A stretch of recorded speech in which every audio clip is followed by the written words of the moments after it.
तो आज हम एक ऐसे एहसास की बात करने वाले हैं जब किसी रिश्ते में सब कुछ लुटा देने के बाद भी हाथ खाली रह जाते हैं। ये कहानी है प्यार की, पहचान की और उसे एक बारीक सी लाइन की जिसे हम अक्सर अनजाने में पार कर जाते हैं।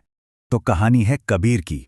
एक ऐसा लड़का जिसके आसपास हमेशा हंसी मजाक का माहौल रहता था, दोस्तों की जान, परिवार का सहारा। लेकिन फिर उसकी जिंदगी में रिया आई। उसकी बातें, उसकी मुस्कान। कबीर को ऐसा लगा जैसे उसे उसकी दुनिया मिल गई हो। शुरुआत में तो सब कुछ किसी सपने जैसा था, पर धीरे धीरे रिया को कबीर का दोस्तों या परिवार के साथ समय बिताना अच्छा नहीं लगता था। प्यार में डूबे कबीर ने मिलना जुलना कम कर दिया और फिर एक दिन उसके सबसे अच्छे दोस्त ने वही कह दिया जिसका डर उसे अंदर ही अंदर खाए जा रहा था।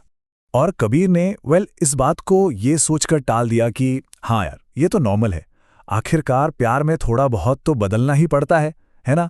उसने यही कहकर खुद को और अपने दोस्त दोनों को तसल्ली दे दी। और यहीं से हमारा आज का पूरा विश्लेषण शुरू होता है। वो कौन सी लाइन है, वो कौन सा मोड़ है जहां एक हेल्दी बदलाव अपनी पहचान खोने में बदल जाता है। चलिए इसी सवाल की गहराई में उतरते हैं।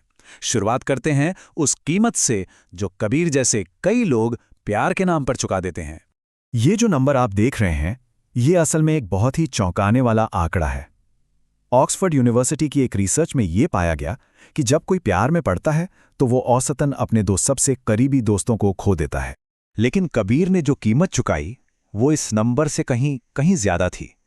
उसने सिर्फ दोस्त नहीं खोए, बल्कि धीरे धीरे वो सब कुछ खो दिया जो उसे कबीर बनाता था। यहां तक कि उसका अपना आत्मसम्मान भी प्यार के नाम पर कुर्बान हो गया। तो आखिर कोई इस मोड़ तक पहुंचता कैसे है? आइए उन चेतावनी के संकेतों को समझते हैं जो साफ साफ बताते हैं कि कोई इंसान एक रिश्ते में खुद को खो रहा है।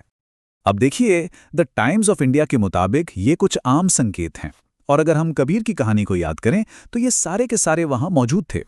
वो हमेशा रिया को खुश करने में लगा रहता, चाहे गलती उसकी हो या ना हो। रिया को पसंद नहीं था, इसलिए उसने दोस्तों से मिलना छोड़ दिया, अपना क्रिकेट का शौक छोड़ दिया रिश्ते को बचाने के लिए।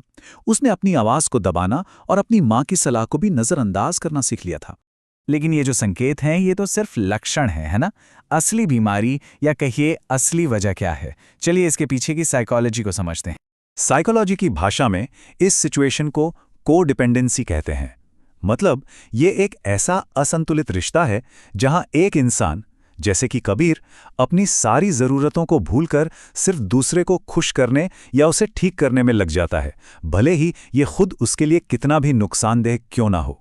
और यहीं पर एक हेल्दी कॉम्प्रोमाइज और खुद को मिटा देने वाले आत्मत्याग के बीच का फर्क समझना बहुत जरूरी हो जाता है।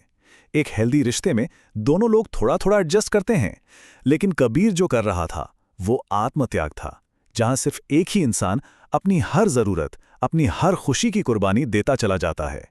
कबीर को लगता था कि उसका ये त्याग, ये सब कुछ दे देना एक गारंटी है, गारंटी कि रिया उसे कभी छोड़कर नहीं जाएगी। लेकिन फिर वही हुआ जिसका डर हमेशा बना रहता है। एक दिन रिया का मैसेज आता है, हमें बात करनी है।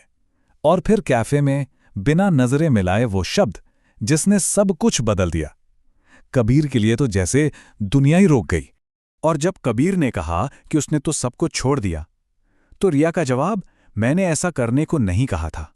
ये जवाब असल में उस रिश्ते की पूरी सच्चाई बयां कर देता है जिसे कबीर प्यार और त्याग समझ रहा था। वो असल में खुद को एक तरफा मिटाना था। उस एक पल में कबीर को समझ आया कि नुकसान सिर्फ एक ब्रेकअप का नहीं था। उसने रिया को नहीं, बल्कि खुद कबीर को ही खो दिया था। जिस इंसान के लिए सब कुछ छोड़ा वो तो चला गया, लेकिन पीछे एक ऐसा खालीपन छोड़ गया जिसे भरना नामुमकिन लग रहा था। ये कहानी दिल जरूर तोड़ती है, लेकिन इसी में छिपा है एक बहुत जरूरी सबक। अपनी पहचान खोने के बाद कोई खुद को वापस कैसे पाए? देखिए, एक्सपर्ट्स कहते हैं कि हीलिंग का पहला स्टेप भूल जाना नहीं होता। पहला स्टेप होता है उस दर्द को, उस नुकसान को स्वीकार करना। अपनी भावनाओं को दबाने की जगह उन्हें महसूस करना और इन्हें निकलने देना बहुत जरूरी है। और इसके बाद आते हैं कुछ बहुत जरूरी कदम, जैसे अपनी पहचान से फिर से जुड़ना। मतलब वो पुराने शौक जिन्हें कहीं पीछे छोड़ दिया था, उन्हें फिर से जीना। अपनी सेहत का ध्यान रखना, अपने सपोर्ट सिस्टम यानी दोस्तों और परिवार के पास लौटना। और सबसे जरूरी, भविष्य के लिए हेल्दी बाउंड्रीज बनाना सीखना, ताकि इतिहास फिर से खुद को ना दोहराए। तो आखिर में कबीर की कहानी का सबसे बड़ा सबक शायद यही है, कभी कभी जिंदगी के सबसे दर्दनाक अनुभव ही हमें आत्ममूल्य का सबसे गहरा पाठ सिखा जाते हैं। तो इस पूरे विश्लेषण को हम इसी एक सवाल पर खत्म करते हैं, क्या हो अगर किसी की सबसे बड़ी प्रेम कहानी किसी और के साथ नहीं बल्कि खुद अपने साथ हो।